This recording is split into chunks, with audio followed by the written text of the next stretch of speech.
and welcome to this week's edition of Gaelic Weekly Live.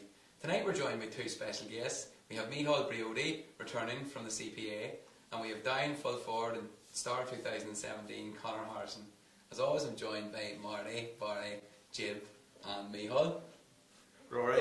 Good evening. Yeah, you as well. Not too bad. Good stuff. Micheal, welcome back. Thank you very much. We're going to run through social media and then we get into the latest CPA, I suppose, announcements for you to tell the viewing public. Jib, the social media question this week relates to a big topic that's out at the minute. Yes. Aidan O'Shea, the defender, the midfielder, or the attacker? Okay. What do you think? So he's played everywhere. Put him in goals. Don't put him in He full hasn't back. been in goals, sorry. Put him in goals. Mayo were inclined for now a goalie switch. Maybe the thing that happens next week, you know. So the full back as he is now, or was on Sunday, the midfielder or the forward. So folks, let us know your thoughts on Aidan O'Shea in his position. Okay, lads, we have Micheal back. Micheal, obviously you were with us 3 months ago now. That's right. The national plan was, I suppose you were readying for it and starting to promote it. So now you're at a juncture, I suppose, where on the 25th of July you launched that national plan. How have things progressed and what stage is that? Yeah, well, I suppose we, at the press conference last month, we presented what we call a discussion document, which is 3 plans. They're on our website, gaclubplayers.com. We have a green plan, a purple plan, a purple plus plan. Basically what the 3 plans show is that inter-county football and club football can dovetail and coexist seamlessly. It reduces the training to games ratio for all players, promotes hurling and football equally. But probably the biggest thing is it allows every county board to give an unchangeable fixture list to every player at the beginning of the year. It would give them certainty. So out of the 3 plans then we have, there's 3 core things that we need to be able to deliver a plan, or for anyone to be able to deliver a plan of this type. First, we're looking for the whole month of April to be for club only, right? No inter-county challenges, training, just everyone goes back to the club. Secondly, finish the All-Ireland club title within the calendar year.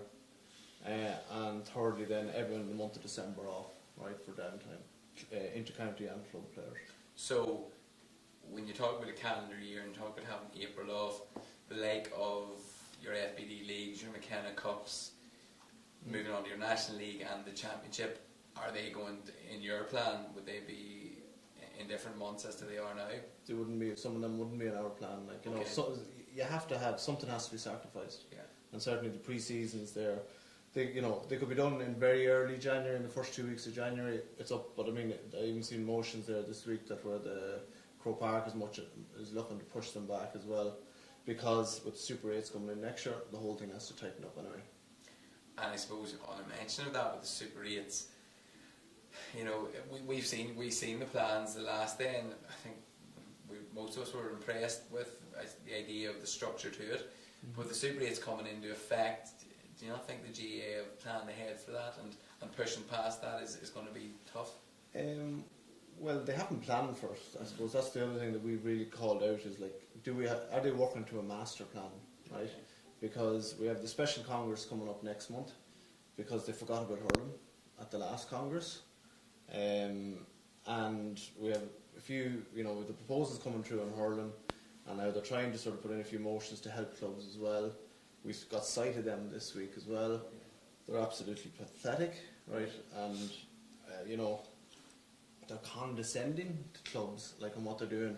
The email that went out to all the county boards is saying these are the 7 motions to facilitate the playing club season, club in capital letters and all.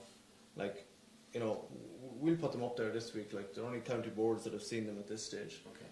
But a lot of them don't even apply to clubs. But it certainly won't make any change to the. We're getting a lot of correspondence from different counties all over the place. Just at this time of year, complete dissatisfaction at the moment with cramming of games, not getting games. So it's one thing after another. But it's the incremental change that the GAA have, and they don't have a master plan. We've shown them what a master plan looks like. Yeah. fine. Come out with yours and show us it's better. We'll gladly support any plan that is better than ours. Status quo at the moment, you know, there's just so much dissatisfaction. Yeah. And you've had, I suppose, recent surveys then, 3,200 odd.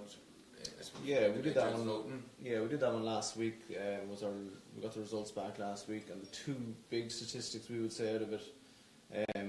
Firstly, we asked a question like, have you ever considered walking away from the GA because of the lack of a definitive fixture list? Yeah. And it even surprised us on the CPA executive, like 60% come back and said out of 3,300, I think it was, that did it, said they would consider leaving, right? So we were like, wow, that's a big number. And when you put that on top of, in 2013 was the last dropout statistics that were done by the Esri report, right. And it said there was 75% dropout rate between the ages of 21 and 26 in Gaelic football, 60% in hurling. So you take that, and then you take on top of this the disillusionment that's going on. Like, it's, you know, the guys up there, we was considering Croke Park is a little bit like sort of a fiddling while Rome burns. You know, I mean, it's going on. They're not taking a real hard look at it. No. And I think you said it was 60%, and you know, boys, that could be viewed also as scaremongering, but the stats don't lie. But I mean, I suppose if you think back to your own club, and you think now at, you know, I suppose we're all private 30 odd, you know, if you think you're only a club, but if you think back, you know, to your teams that are underage, and you think back to now who's still playing at whatever level, it could be probably more than 60%. The dropout, that report actually did soccer as well, and the dropout rate in soccer is a lot less because you have a definitive calendar list. Yes. You know, like you just get a fixture list. You can sort of plan a sort of a family life, a social life, a sort of a personal, whatever you want to do around it, right? You can't with the GAA, like, you know. You would notice, like, where we're from, is a very small village, like the Stony Show in town, like there's actually nothing, only GA in terms of sport for us in Garrison.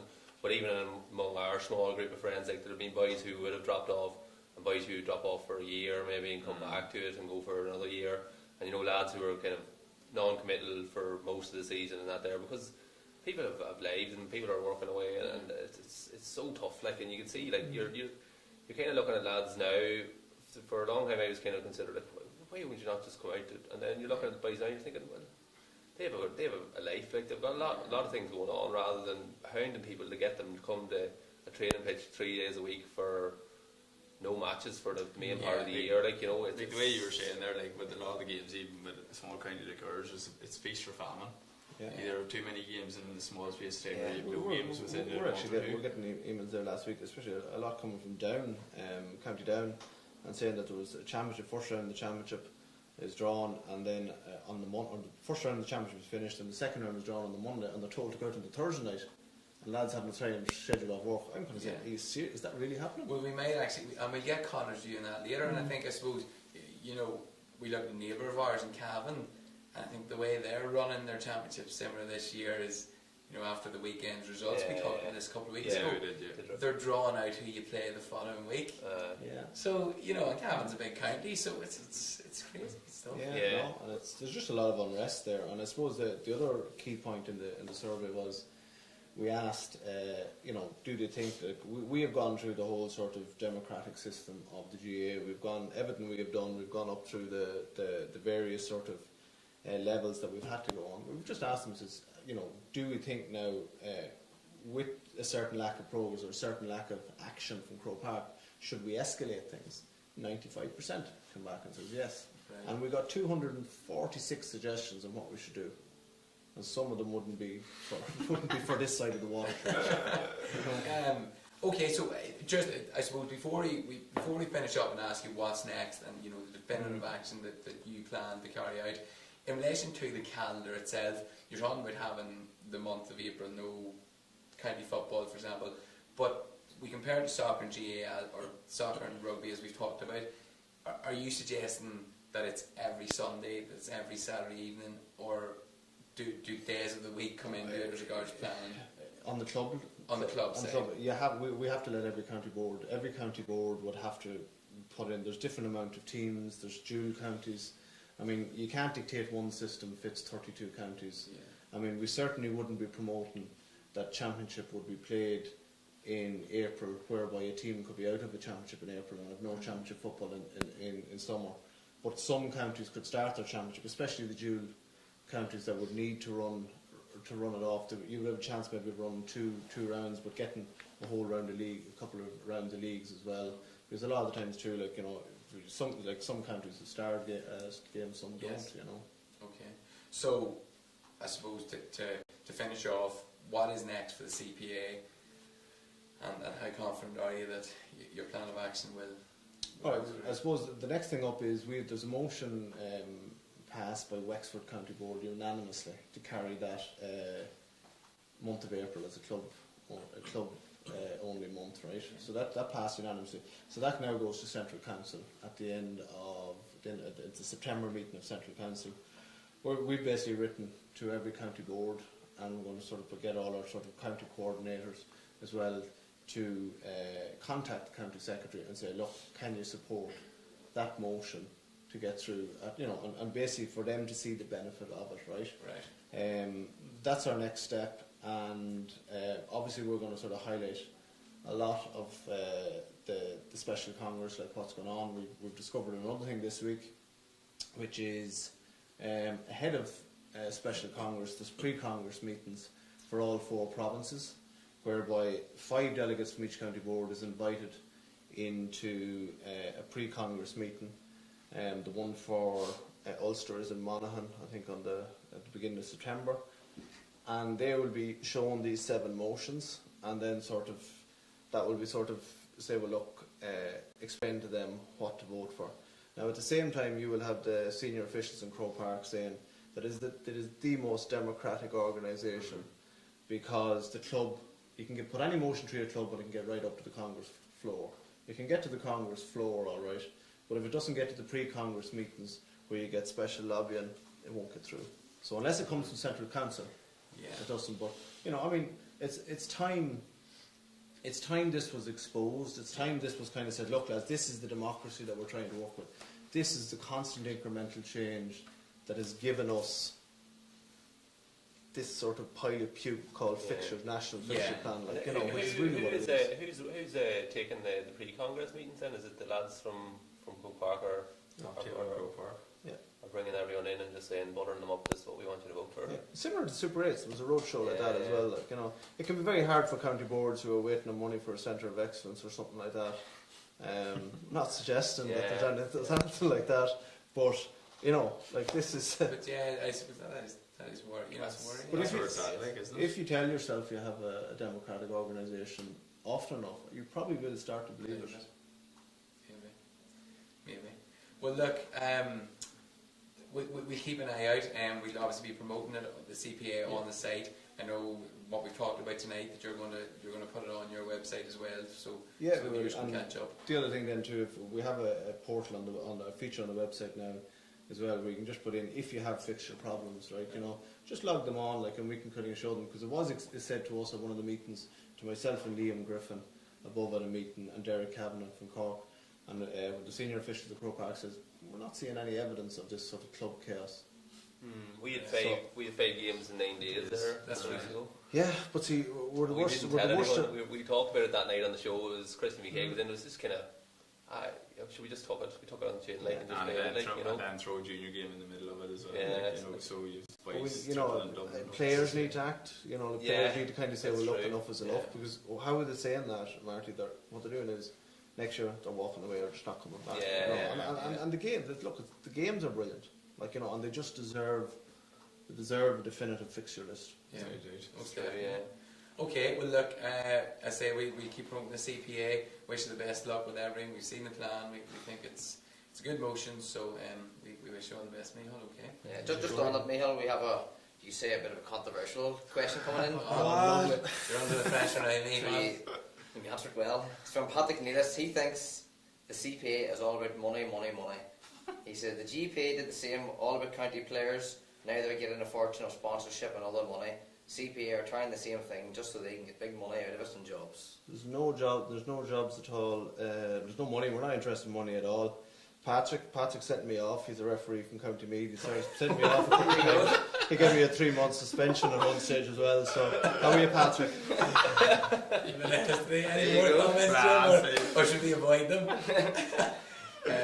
Yeah, I think that's from what we've seen in the background you've given us. I mean, there's nothing about money in the CPA. Like, that's an absolutely stupid question, because like every one of us are volunteers. We're not looking nothing to do with money at all. There's no money here. Like every meeting and everything we're done, there's absolutely no money, no mileage, no fees at all. Everyone's doing it volunteer. Like, you know. So I mean, and I suppose the big difference as well, like, in terms of the GPA was kind of based on, so all the county players were looked after in terms of their expenses, their gear and all that. That's not obviously something that you will be playing. It's solely focused on fixture plans and trying to get the life of a club footballer to where it should be. If any of our members want to say, look, can we get some of the slice of the pie, the big money, we in the executive would say, no, I mean, that's not, we're for the volunteer. That's how it's always come across. If the CPA, say your plan was in place and everything went according to plan, would you'd go to the kind of the wilderness for a while until something else came up, like, or would there be a constant CPA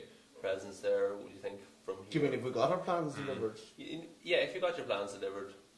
Well, it's a good question. Like, I mean, being honest with you, I think for us to get it where we're at, you're talking about a couple of years. It's not going to happen. It's certainly not going to happen at a special congress, and we're not under any illusions like that it's going to happen immediately. Like, so I mean, while you might get some of it, I mean, you're going to have to be there for a few years to chip away on that. The longevity, you shouldn't need a CPA. We've openly said that from the outset. Like, I mean, the GAA should be looking after the club players, like, you know, and if they can put in a definitive club fixture plan, which comes from the national, people would say, why are we all looking at sort of pulling all Ireland's back and sort of, you know, fixing the championship? Because the national championship, the inter-county championship, is what dictates when you have club weekends, you know. And the qualifiers on their own are the one biggest thing of uncertainty, you know. So I mean, you know, but everyone can write on the back of a beer mat a better championship. We've all been there, you know. So it's like, that's simple as that. Okay, Micheal, thanks very much for coming in, and keep in touch.